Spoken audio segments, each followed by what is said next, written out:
Hi guys, welcome back with me again in this channel. So in today's tutorial, I'm going to show you how you can make your images look pixelated in Canva. So let's say you want to turn your modern photos into a nostalgic masterpiece.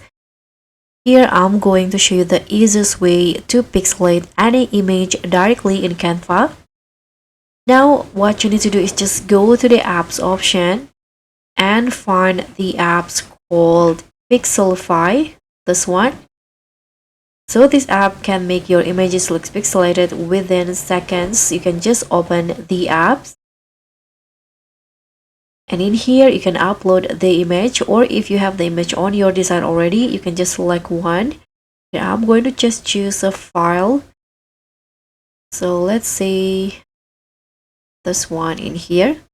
Just hit on open, and now you can adjust the pixel scale here. I'm going to go with, let's say, 18.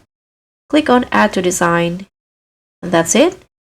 Now your modern image will look pixelated just like this. And that's pretty much all. Thank you so much for watching. Don't forget to like, comment, and subscribe. Also click on the thanks, and I'll see you in the next tutorial.